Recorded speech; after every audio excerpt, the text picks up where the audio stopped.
Thank you, Merrill, and thank you, panelists. So maybe just a quick recap. So Linda started the morning and told us Prop 28 is here. It's not a future thing. It's not a future state. It's here. And like that dusty piano, let's pull it out and let's get going. She told us the money's in every school. We are reminded there are multiple pathways and each of them needs support to grow. We heard from really quite a distinguished panel of K-12 educators, and I'm going to take away one theme, which is we got to change. We got to disrupt things. And so this is maybe a conversation which will continue as we segue into higher ed. Right, so this opportunity of Prop 28 is a challenge. We've talked about the challenge in K-12 and disrupt, and now there's a challenge in higher ed, and I think we need an equal amount of change and disruption. So we made it really simple today, right? We just have to change K-12 and change higher ed, and this is going to be simple. But we're fortunate to be joined by a group of disruptors and leaders in higher ed, and it's my privilege to introduce someone who probably, again, needs no introduction to this group, but someone who has spent his life and career trying to change how things are done in Los Angeles, try to change how government works on behalf of people. So Zev Yarslavsky, who happens to be UCLA Blue all the way through, and teaches here today. And if you haven't had the opportunity to take his class, please do. It's really one person's life and a life of lessons about how you can make government work for people. And that's really kind of the theme today, because schools are part of government. They're publicly funded, and our commitment to the constituencies served by schools is to continue to change and raise our game as adults to make sure that the 6 million kids in our public schools benefit. So it's my privilege to introduce Zev Yarslavsky to lead us and lead a panel of higher education experts to talk a little bit about Prop 28, the challenge and opportunity that comes with it for higher ed. Thank you, Zev. While everybody's getting seated, I just want to tell you I'm an example of the output, not the input in arts education. I tell this to all the arts teachers. When I was a middle school teacher, I wanted to be part of the orchestra, and as a 7th grader, I went into the beginning woodwinds class, and the teacher said, what are you doing here? I said, well, I want to join the class. He says, well then, here, take an oboe, go into the cubicle, learn how to teach yourself how to play a C major scale, and when you think you're ready to come out and join the rest of us, do so. And that's exactly how I became a part of the junior high school orchestra. But I didn't improve at the rate that I needed to or would have wanted to. But 3 decades later, I end up as a county supervisor when the county administrator comes in and says, we have to pull the plug on the Disney Concert Hall project because we don't have the money. And at that moment, my teacher, my mom, who forced me to learn how to play piano, my great uncle, who was a bass player with the Sol Hurock orchestras, they were all in the room, and I palpably felt them. So I tell you that when you have a student who's supposed to blow an A in his oboe, but comes out more like a B flat, don't discipline him or her. She might one day be a county supervisor who can make a very critical decision. Anyway, the arts have been a very important part of my life, and I want to just take a moment to thank Austin for Prop 28 and all the people who were part of his team, and I was happy to be a very small part of that team. This is a very significant achievement, and it's been a privilege to work with him. So I'm going to ask our panelists to introduce themselves. We'll start here and work our way down. So Brian. Thanks, Ev. Good morning, I'm Brian Kite. I'm a theater director. I'm the interim dean of the School of Theater, Film, and Television here at UCLA. I'm also a professor of theater, and I've worked in youth theater my entire career. It's always been an important part of what I do. Thanks. I'm Merryl Goldberg. You just met me, professor at Cal State San Marcos. I'm also director of a center on campus called Center Artes, which operates a program called Art Equals Opportunity. Hello, I'm Kevin Kane. I'm the director of the UCLA Visual and Performing Arts Education program here. We're in the School of the Arts and Architecture. I also teach lots of arts ed classes, primarily to arts majors, so it's a very interesting combination of coursework. Good morning. I am Marcia Reed, former principal in LA Unified for 40 years, right? And so honored to be able to be here today. I'm currently the multiple subject clinical coordinator at California State University, Dominguez Hills, as well as an adjunct professor. So this is truly an exciting time. I'm ready to jump out of my seat, it's so exciting. Well, you had me jumping out of my seat when we had that phone conversation last week. I'll tell you, I've never had a principal like that before. Let's keep the theme of disruption going. This is a dangerous thing to do on a university campus, but higher education is a big part of this whole equation, right? How you certify, whether it's credential or certification or whatever it's going to be, there's a role to play. So Brian, let's start with you. If you had to give us 2 or 3 disruptive things that need to be done, or whatever number it is, where would you start at higher education? Well, maybe this is a good question for me because I come from a school that currently does not offer any pathway at the moment to be a credentialed teacher or to even get a master's in education. We're a professional school here at UCLA and generally focused on what professional, meaning a career in film, television, digital media, in theater. And I'm so inspired by what we're hearing here today. I'm in so many meetings where the topic is always around arts education with some cloud over it, and here there's so much hope. It's really inspiring me to talk to my colleagues to make sure that we change that. We could put these credentialing programs easily into our 4-year programs. In fact, here at UCLA in the School of Music, there is a program for undergrads. In 4 years, they can get their a degree and their credential. I spoke with my colleague, and 100% of those graduates who get their credential find jobs almost immediately after graduation, 100%.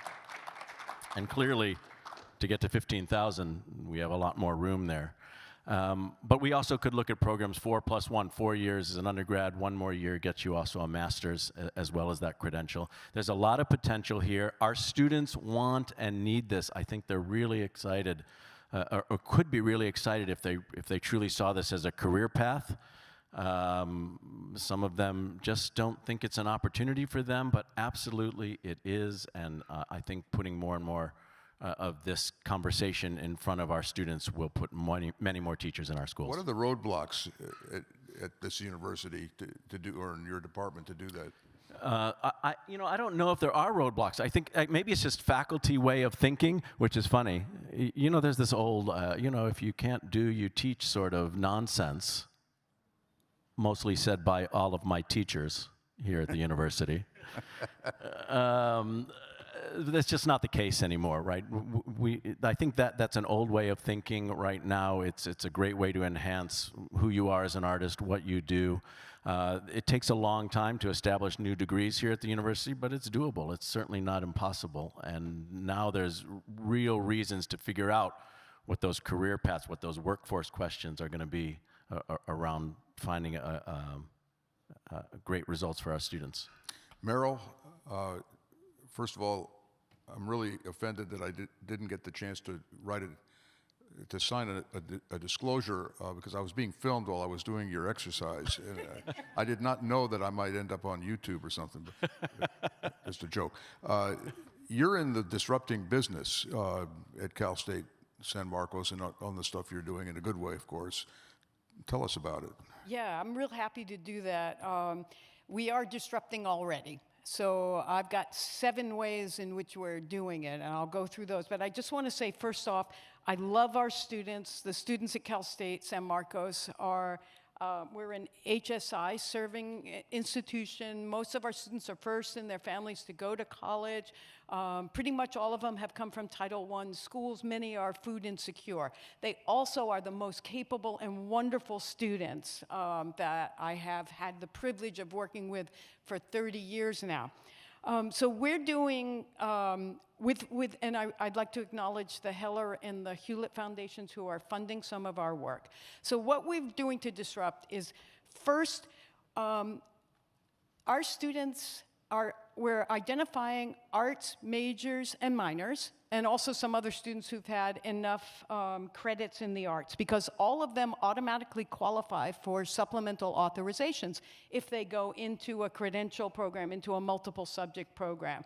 So we've got hundreds of arts majors who, if they go into a multiple subject program, will automatically qualify to teach the arts, their art area, art, music, dance, theater, media arts, in K through 9 classrooms. So we are right now in the engaging our students. We're having a big event on November 4th where we're recruiting as many students as we can. Our goal is to have a cohort of 24 students starting in the fall in the multiple subject program, working with School of Education and School of Arts. I'm in the School of Arts faculty.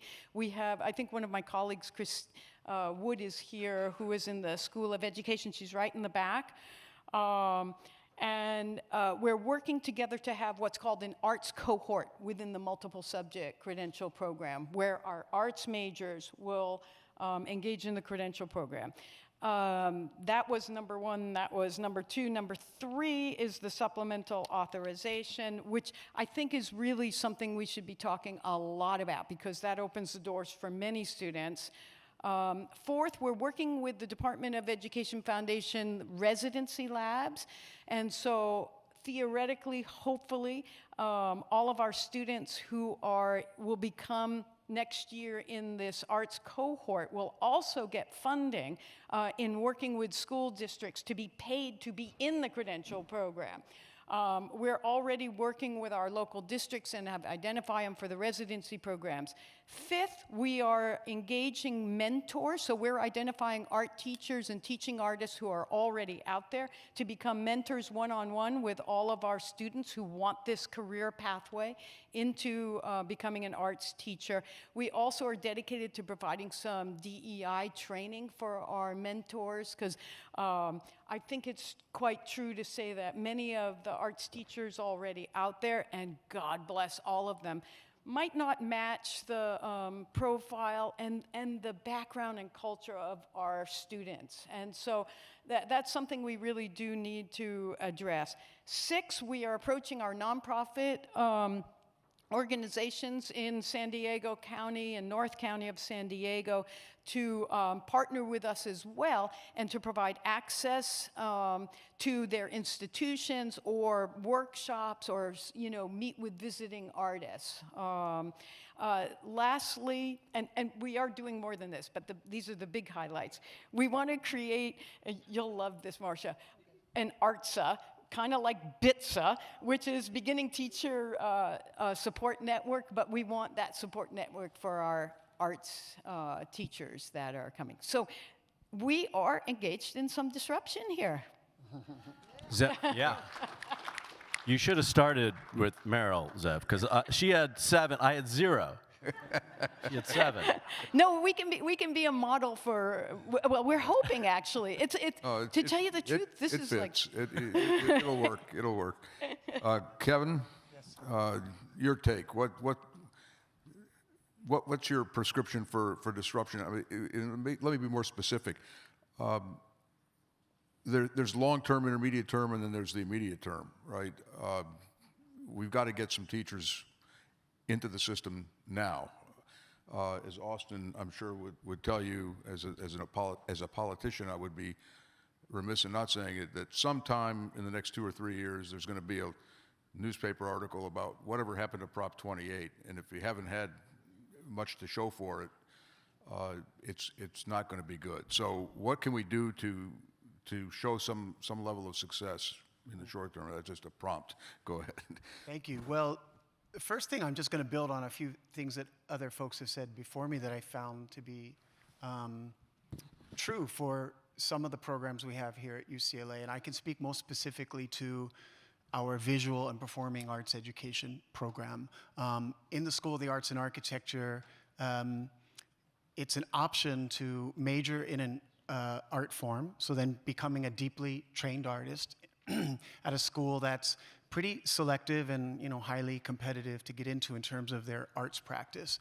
And I think some ways that acknowledges the passion and skill of our undergrads who are already invested in becoming deeply trained and innovators in their art field. Then adding on an arts education minor, a series of coursework that can be very nimble in a way that perhaps credentialing programs have yet to figure out in terms of a model that can change every year so that the coursework is itself disruptive in that it doesn't necessarily need to follow anyone's guidelines in terms of what we're offering, but it also opens up a space for arts education to respond to anything that's going on in the world, including what we've all just been through in terms of the pandemic. I think that any arts ed program or any arts class needs to acknowledge that our UCLA students, as well as our community partners, our pre-K through 12 students, we've all been through something that I think the arts can help acknowledge, help express ideas and feelings and emotions and solutions, maybe even some healing. And so some of this coursework has become really important to our students because it's founded in really their lived experiences undergrads.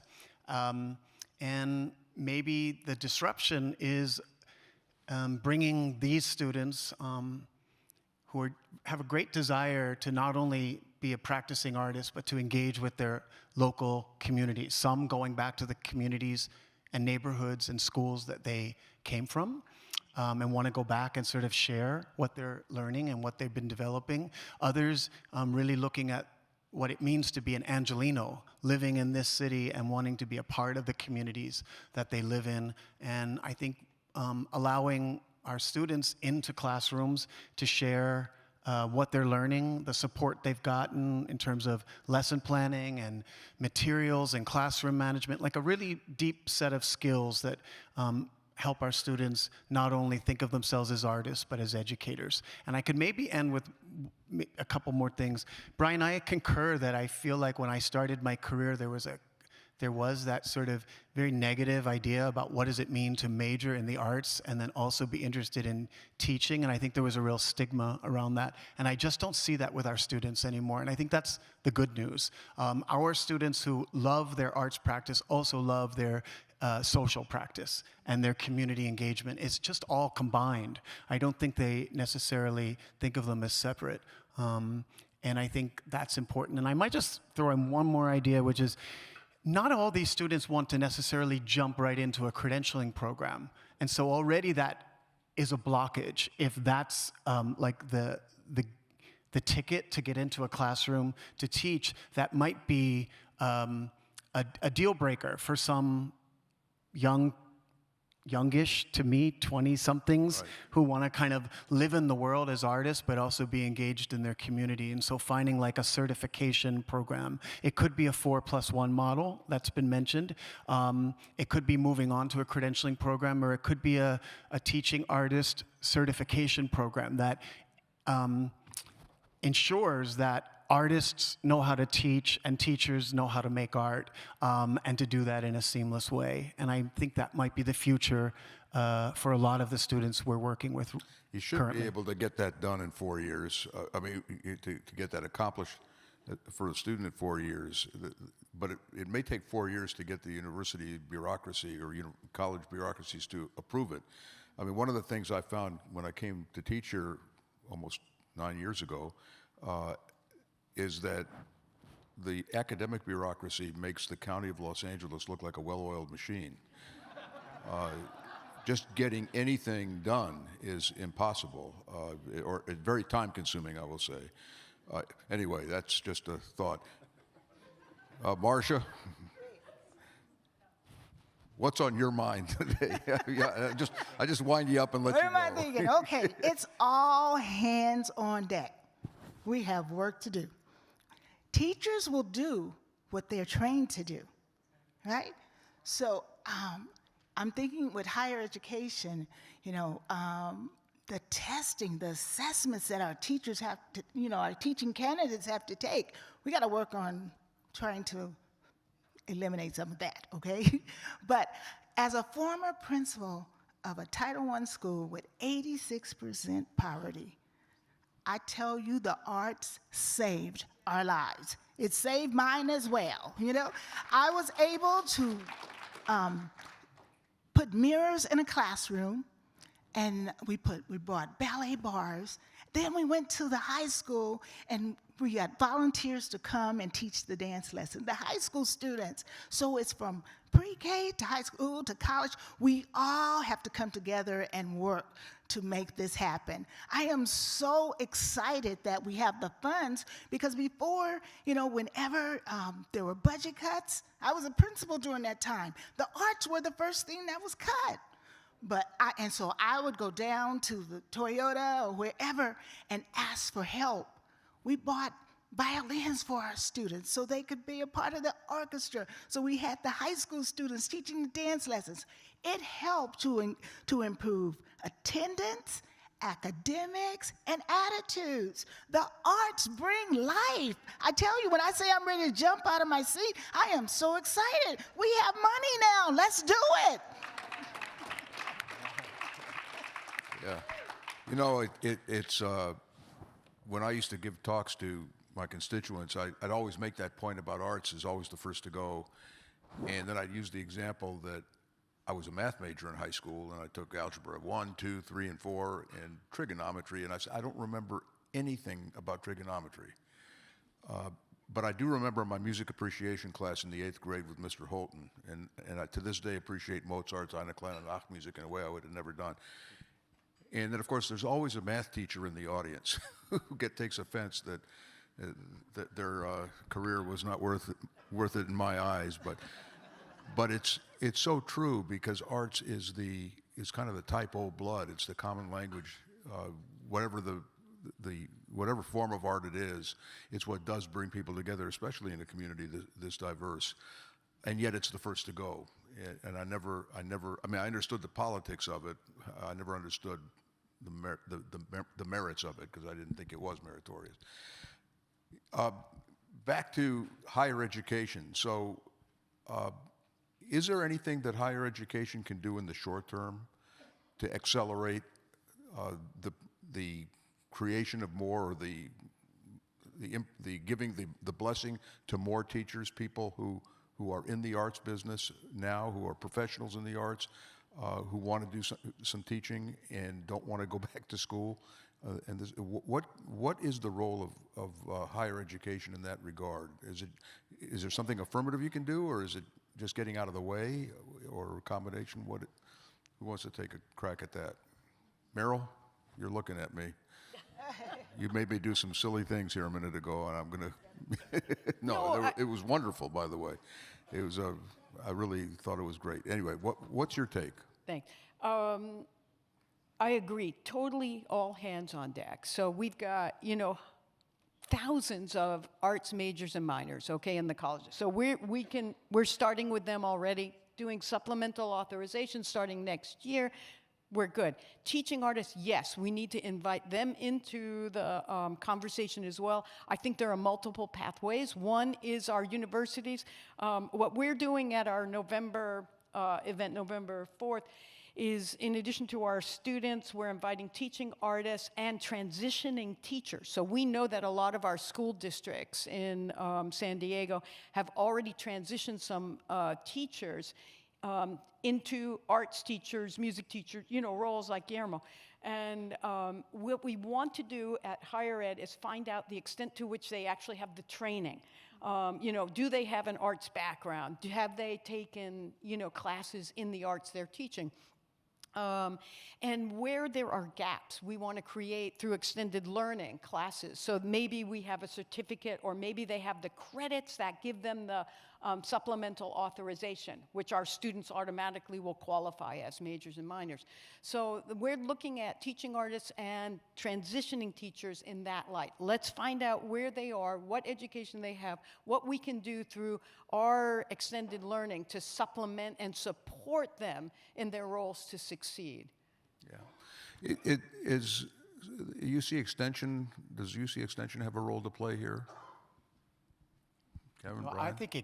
I think it could be. I think it's an untapped space for partnership, especially for,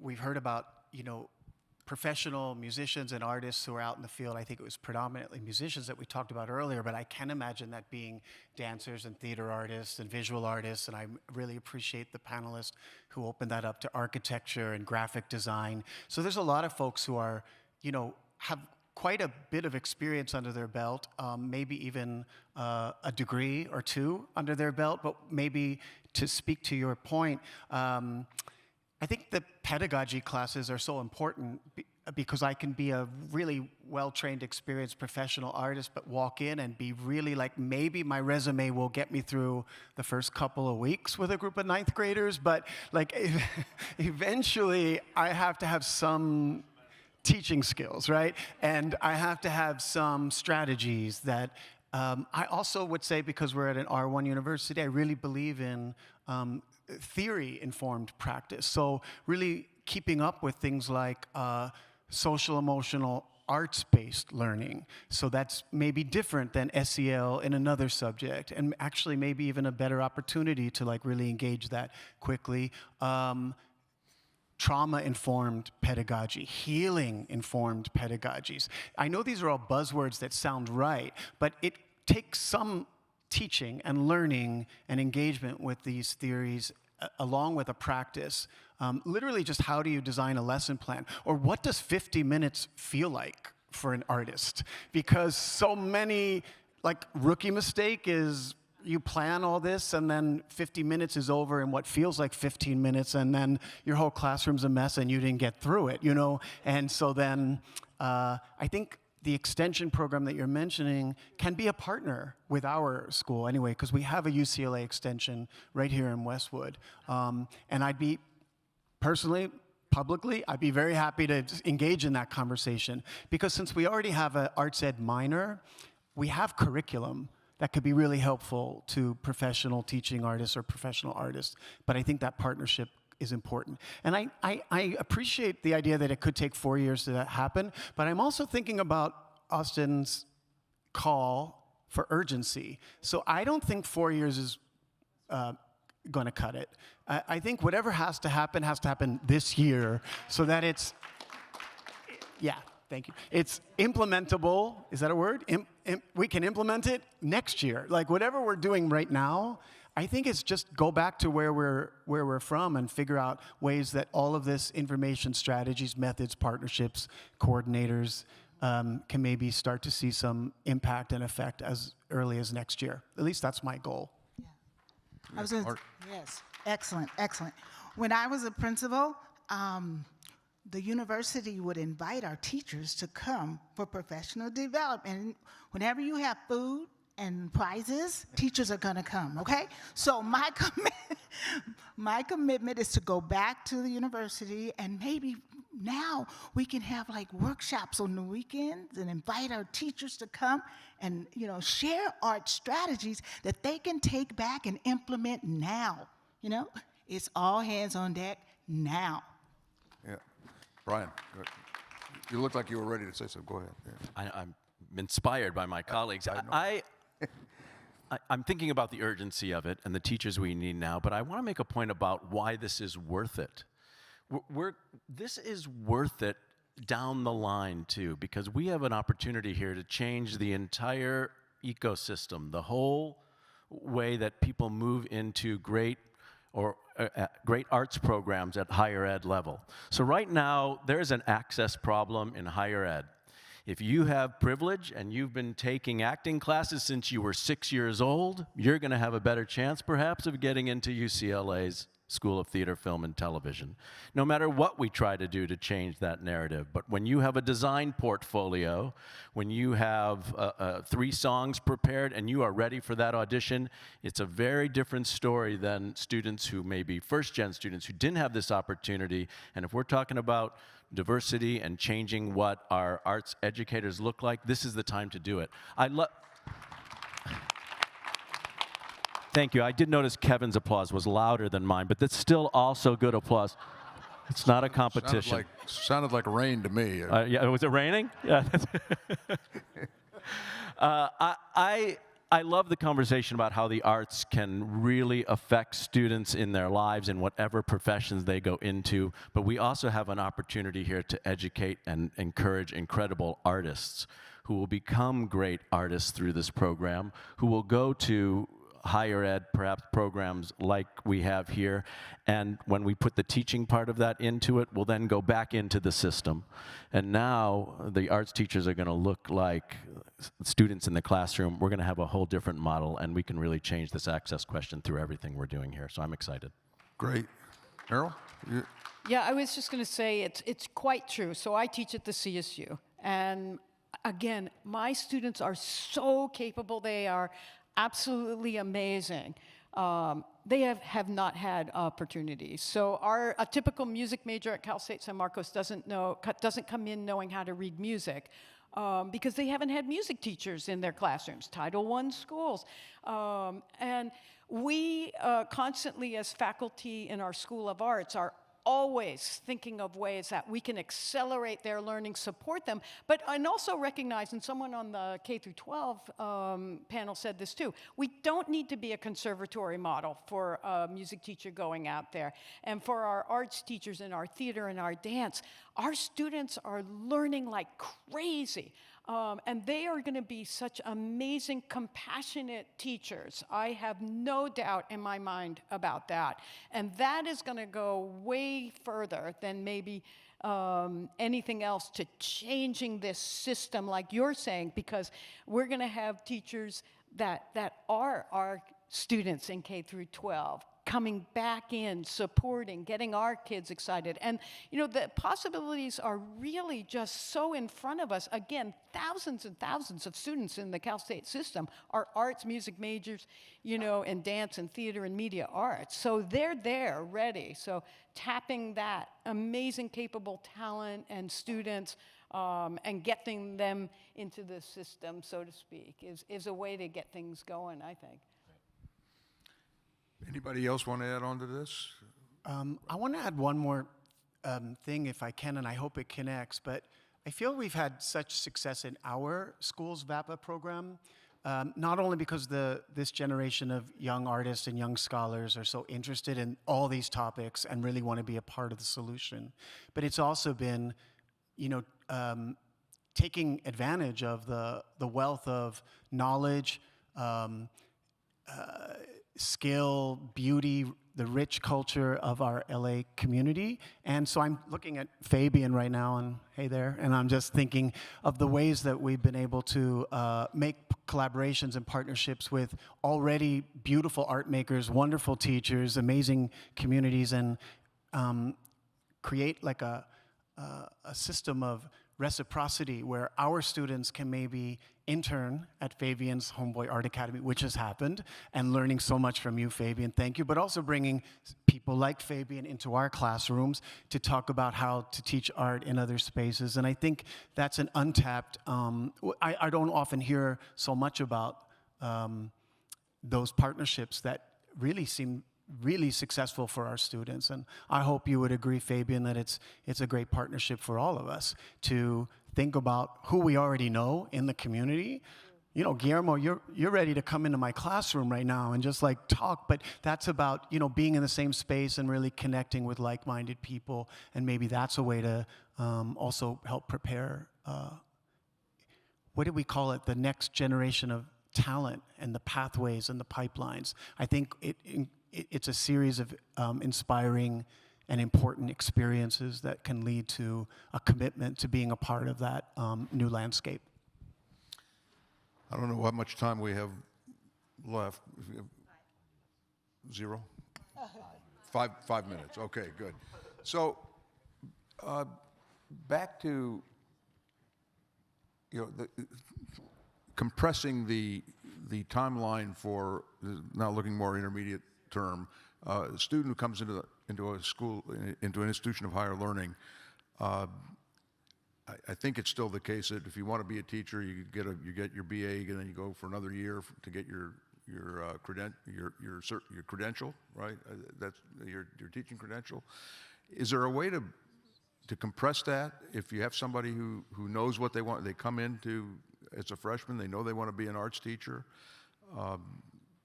Is there a way to compress this to 4 years?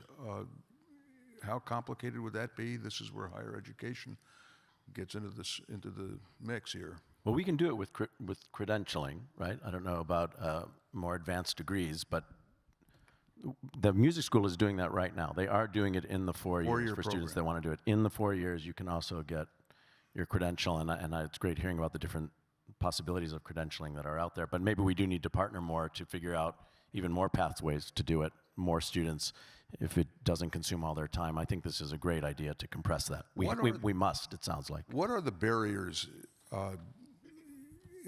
What if each of you, if you could, give some a short response to if there's one barrier you would like to change in the higher education space, what would it be? A barrier to getting people through the pipeline in teaching. Merrill, we'll start with you and we'll go down. One barrier that we're really trying to break through, and I think we're having some success, is partnering. So having the School of Education faculty work with School of Arts faculty or College of Arts, whatever. So having faculty, breaking down those barriers of working together versus, in most universities, you've got a College of Education, a College of Arts and Humanities, whatever. We need to get people working together, and that's what our goal is. And then also the partnering with the artists in the community and the nonprofit arts organizations. So breaking down those barriers that we're all kind of doing our own thing. We actually need to do our own thing together. That's a good line. Kevin, your thought? Wow. There's so many opportunities. Every challenge is an opportunity, but the one that came to mind right away is, maybe two, is that it's really meeting our students where they're at and what they really want with their life and how they're making sense of their undergraduate degree as an arts major. And not everyone maybe wants to be a credentialed teacher, and really accepting that pathway doesn't mean you can never engage positively with your community as a facilitator, an instructor, or a teacher. But there's another one that I don't think has been mentioned yet, which is it hasn't been very feasible for young artists and young teachers to make a living wage in this city to be able to sort of confidently pursue either of these careers. The reality, I think, is that so many of our undergrads are graduating and not knowing how they can live, where they can make their money. Not that this is a terrible thing, it's quite romantic in some ways, but the romance wears off after a couple of years of the starving young artist. But I think there's also like the phenomenon of teachers who are not able to afford to live in the communities where they're actually teaching.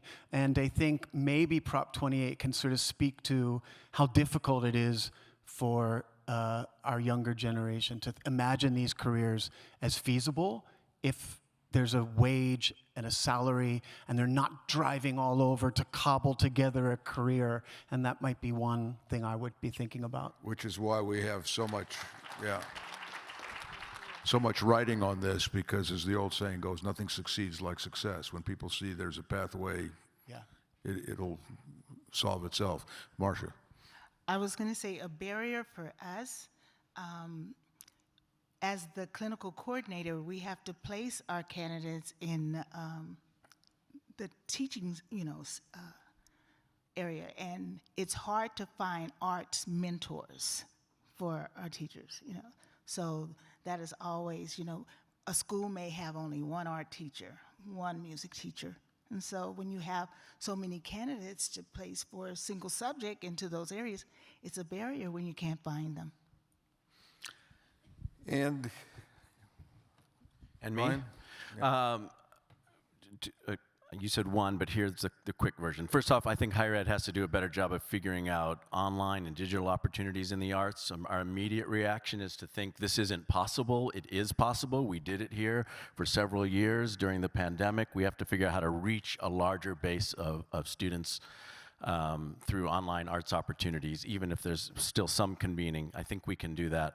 And finally, we have to take arts education seriously. I think this was, obviously everyone in this room is, but I think this is what Kevin was getting at.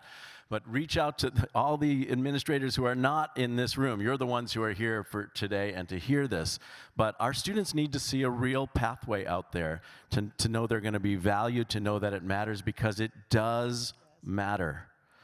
Arts education matters. It's deeply effective on people's lives. We know we want it, but we have to, I guess we've invested now in it. We have to make it a reality, but it's a mindset change, both at the higher education level and in the systems, to realize that that arts teacher is absolutely as valuable as that STEM teacher, and we cannot do without them. They are essential. Well, on that note, I think that's a good place to stop. And let me thank the panelists, and thank all of you. Thank you, Austin, for the vision that got us here. So we got a lot riding on the success of this proposition, and I think this is a great coalition of people that are sitting here today. Thanks a lot. Have a great rest of the day.